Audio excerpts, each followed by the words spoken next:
Hey, what's up, guys? Wanted to start off the video by personally inviting you to Street Car Showdown in Ennis, Texas, January 14th and 15th. Feel free to come by with the family, stop in the lanes, check out the cars. We're going to be taking about 6 to 8 different cars.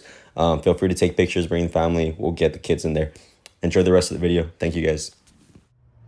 All right, what's up, guys? So today I wanted to show you guys like a build walkthrough of how much it would cost to build a twin turbo Mustang. I know I did add some extra stuff. The car does look nice, so I want to go ahead and break down how much it costs for all the parts and how much it costs to get to this point. So starting off on the list, we're gonna do the exterior first. So the first part, and the thing that most people question me about the car, is gonna be the actual paint itself. So it's gonna be the Audi Nardo Gray T3 color. And then on the roof, it's actually painted gloss back. So the car looks really nice, gets a lot of compliments on the color itself. A lot of people think it's a wrap, but it's not. Next thing on the list is gonna be the wheels themselves. This is actually my dream wheel setup. S77 B-locks in the rear, and then World S77 matching fronts. I was able to get them about like a couple months ago. Finally got them done or put on the car, so came out awesome. Moving to the back of the car, we do have the GT500 rear deck lid, the rear spoiler, and we also have the RTR deck lid. We also had the GT500 rear valence over here in the bottom, but we actually broke all the brackets, so we went ahead and had to remove it. And I went ahead and shaved it off. I do need to get rid of the evap box back there. It'll make the car look a lot cleaner. For modifications in the front, this one also gets a lot of attention. It's going to be the hood. So it's a carbon fiber fully exposed hood. It's the Vis Racing. So Vis actually makes this brand, VIS, if you guys are interested. Awesome, keeps the heat away or dissipates heat. Looks great. Just got it redone with a clear coat. And the grill in the front is actually going to be the Boss Rio 2 grill, as you guys can see right there. The bottom is going to be the stock one, and then I do have the GT California Special carbon fiber, not the carbon fiber lip, but just the lip itself is the California Special. So as far as the exterior, that's going to be pretty much it. Other than the paint and the wheels, that really transforms the car. Moving on to the interior.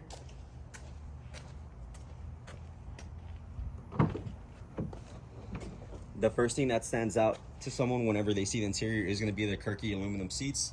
These are the 17-inch ones. They look awesome on the car. On the bottom, they're actually bolted into the Fat House fabrication brackets. They fit awesome. Weren't too hard of an install. Well, I didn't install it, so you guys can ask Shrek about that. Match with the race quip harnesses, and then in the back, to actually reinforce and to strap on the actual harness, we have the Brom Racing bar harness. And in the rear, for the rear seat delete, we actually put the CM Components custom little rear seat delete with the Coyote and the red liner. Red lined, outlined with carbon fiber interior, whatever it's called. That's pretty much it. Oh, the steering wheel, I always forget about it, but it's a really nice piece that just makes the interior look a little bit more flashy. We know that on the S197s, the interior is a lot outdated compared to these S550s. So nice little touch. As far as all these mods, the Kirkys, gets rid of weight, also looks nice, looks awesome. To me it is. They're not the most comfortable seat, but they'll do. Next thing that I do want to talk about is going to be the engine / fuel system and turbo kit. So we'll go ahead and move to the front of the car to check out the motor.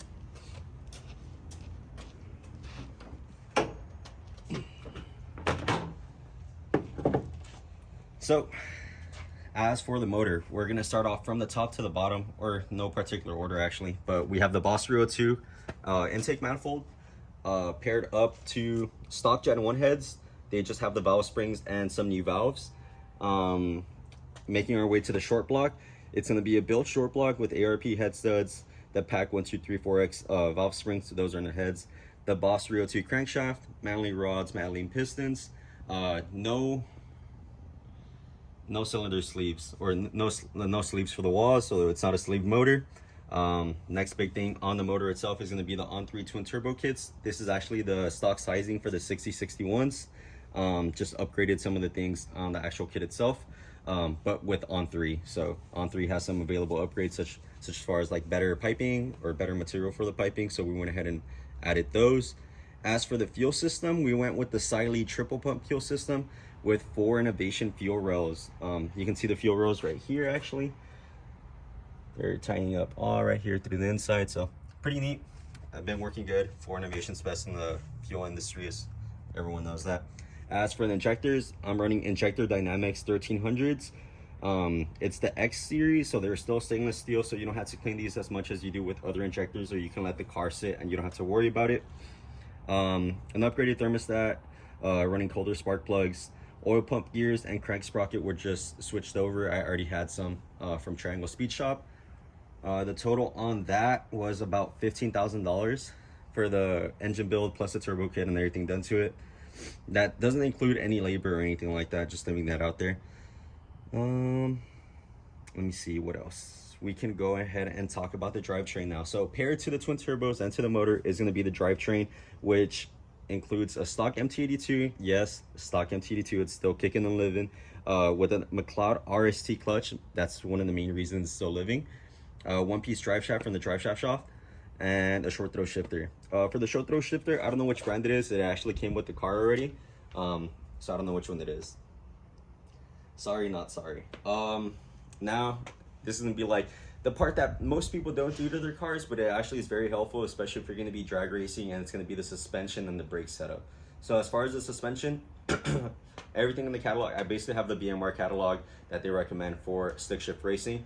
So starting off with the adjustable panhard bar, the rear lower control arm bracket, of course with the lower control arm, the double adjustable rod and solid rear lower control arms, the BMR rear upper control arm mount with the adjustable rod and upper control arm as well, the BMR Extreme anti-roll bar, the BMR K-member in the front just for save up some weight, the Billet Pro Shop lightweight radiator sport, so that means that we did the front sway bar delete, and we got the Keltrack Ultra rear shocks.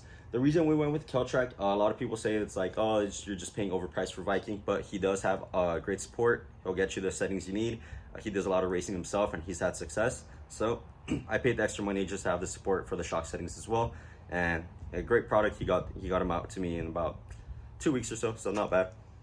And for the brakes themselves, right now I only have the Power Stop, the slotted and drilled, but I'm actually ordering some strange brakes for the front and the rears, and that's to save some weight on the car as well, and have some starting line holding power so I can go ahead and do a burnout and not have to worry about the car slipping forward. But yeah, so that's basically gonna be the build for the car. If you guys want to do one final check around.